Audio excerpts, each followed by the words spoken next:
আসসালামু আলাইকুম, welcome back to my channel মামের কিচেন। কেমন আছেন বন্ধুরা? আশা করছি অনেক অনেক ভালো আছেন। আমিও আলহামদুলিল্লাহ অনেক ভালো আছি। আজকে আমি আপনাদের জন্য নিয়ে এসেছি একটি মজার রেসিপি, সেটি হলো চমচম। এটা রাজশাহীর চমচম, অনেক মজা হয়। তো চলুন দেখে দেই কীভাবে তৈরি করব চমচম। এখানে আমার হাফ গ্যালন দুধের ছানা আছে, আমি আপনাদেরকে মেপে দেখাই।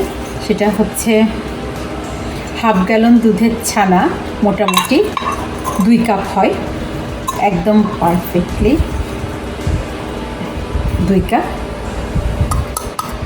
2 কাপ ছানার জন্য আমাদের লাগবে, আমি এখানটা ব্যবহার করি 2 চামচ ময়দা।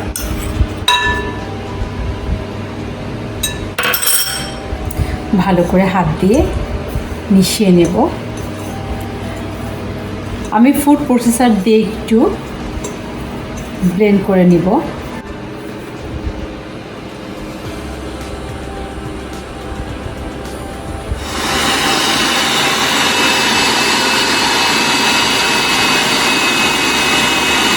বের করে নিয়ে আমি আরেকটু মাখিয়ে নিব এই 5-10 মিনিট। আর যদি আপনারা ফুড প্রসেসর ব্যবহার না করতে চান, এটা 20 থেকে 25 মিনিট, ঠিক আমি দেখা দিচ্ছি কিভাবে মাখাতে হবে। ঠিক এইভাবে হাতের তালু দিয়ে এইভাবে ঘষে ঘষে সুন্দর করে মাখিয়ে নিতে হবে। যখন দেখবেন যে একটু ছানার তেলটা আপনার হাতে এসে লেগে গেছে, তখনই বুঝবেন যে ছানাটা মিষ্টি বানানোর জন্য রেডি। দেখতে পাচ্ছেন ঠিক এইভাবে লম্বা করে বানিয়ে নিতে হবে। আর খেয়াল রাখবেন যেন ফেটে না যায়।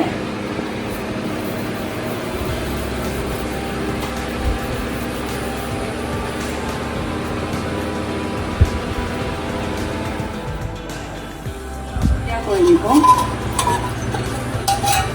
হাফ গ্যালন দুধের জন্য 2 কাপ ছানার জন্য 6 কাপ পানি দিব, আর চিনি দিব 3 কাপ। চমচমে একটু বেশি মিষ্টি লাগে।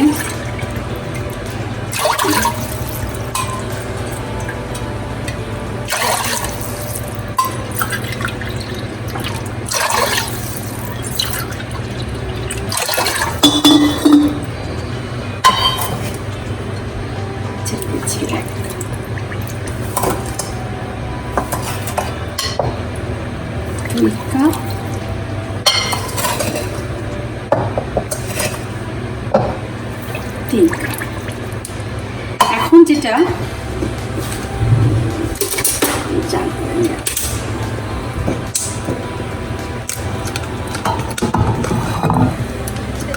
শিখিয়ে দিচ্ছি, সেটা হচ্ছে যে চমচমে যে লাল একটা কালার আসে, সেটা একটু তাড়াতাড়ি করার জন্য অল্প একটু চিনি, লাইক 2 চামচ মতো চিনি আমি ক্যারামেল করে নিব। একটু পানি দিয়ে দেবো ওখানটায়। ক্যারামেল করার সময় খুবই একটা সাবধানে থাকতে হবে যে ক্যারামেলটা যেন পুড়ে না যায়। খুব হালকা একটা রং আসলে আমি সঙ্গে সঙ্গে শিরার মধ্যে মিশিয়ে দেব, কারণ বেশি যদি পুড়ে যায় তাহলে পোড়া পোড়া একটা গন্ধ হয় এবং তখন সেটা খেতে একদমই ভালো লাগবে না। পাচ্ছেন একটু বাদামি কালার হয়ে যাচ্ছে। এখন আমাদের কেয়ারফুল থাকতে হবে, কারণ এটা চট করে যেন পুড়ে যাবে, সে খেয়াল রাখতে হবে পুড়ে যেন না যায়।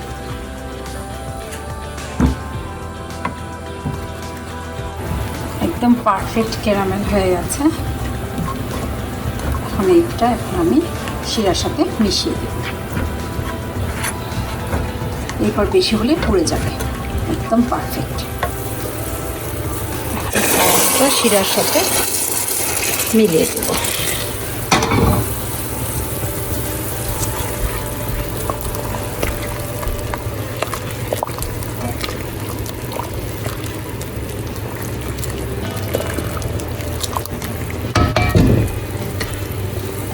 ভালোভাবে পানিটা জাল হোক। ভালোভাবে চিনি পানির সাথে মিশিয়ে সুন্দর একটা শিরা তৈরি করে ফেলেছে। আর কালারটাও কত সুন্দর। এখন আমি চমচমগুলো শিরার মধ্যে দিয়ে দিব।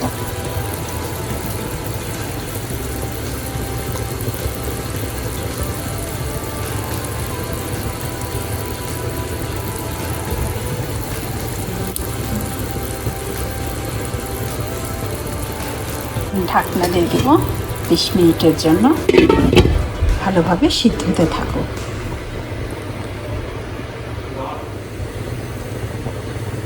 আমি 20 মিনিট পর ঢাকনাটা তুলে দেখুন কি সুন্দর ফুলে গেছে। আমি একটু এগুলো উল্টিয়ে দেব।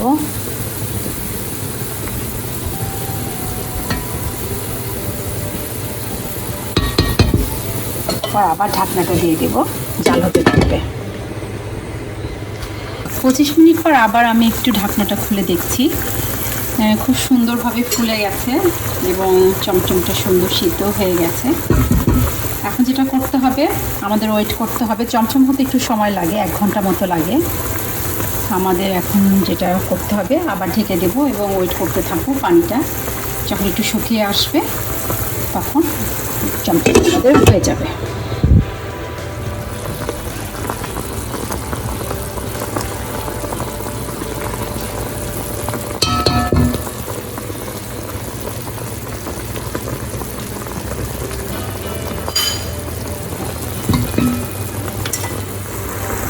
দেখতে পাচ্ছেন বন্ধুরা, আমাদের শিরাটা ঘন হয়ে এসেছে।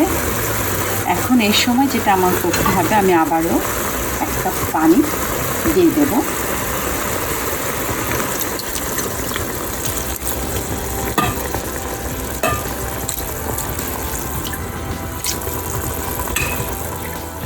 এখন এটাকে ঢেকে চাল 15 মিনিট মতো আমরা এটাকে চাল করব। এখন একদম আমার পারফেক্টলি চমচম হয়ে গেছে, চমচম রেডি। এখন চুলাটা বন্ধ করে দিই। আমার চমচম তৈরি হতে মোট সময় লেগেছে 1 ঘন্টা 20 মিনিট মতো। 1 ঘন্টা 20 মিনিটের মধ্যে মোটামুটি চমচম রেডি হয়ে যাবে। শিরা থেকে তুলে নিলাম, এখন মাওয়াতে গড়িয়ে নেব। এখন মাওয়াটা উপর দিয়ে ছিটিয়ে দেব।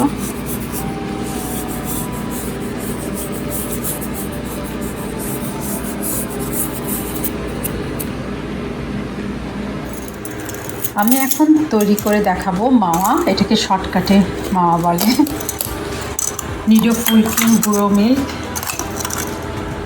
2 টেবিল চামচ নেব, আর হাফ চা চামচ হাফ চা চামচ ঘি এর মধ্যে দিয়ে দেব। দিয়ে এখন ভালোভাবে মিশিয়ে নেব।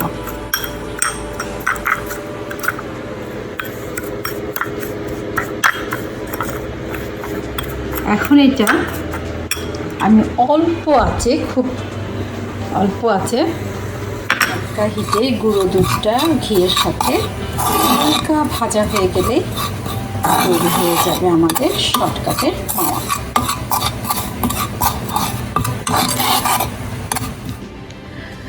বন্ধুরা, তৈরি হয়ে গেল আমার এই অসম্ভব মজার স্বাদে চমচম। এখন আমি একটি চমচম খেয়ে দেখছি কেমন হয়েছে।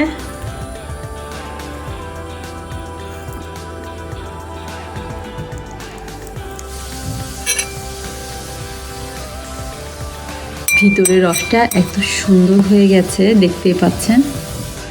পারফেক্ট চমচম। আপনারা একবার খেলে বারবার এটা তৈরি করবেন। আপনাদের রেসিপিটা তো শেয়ার করলাম, অবশ্যই কমেন্ট করে জানাবেন আপনার চমচমটি কেমন হলো। তো আজকের মতো এ পর্যন্তই। ইনশাল্লাহ আগামীতে আরও নতুন নতুন রেসিপি নিয়ে আপনাদের সামনে হাজির হব। ভালো থাকবেন, সুস্থ থাকবেন। মামের চ্যানেলটি শেয়ার করবেন, সাবস্ক্রাইব করবেন, লাইক করবেন। খোদা হাফেজ।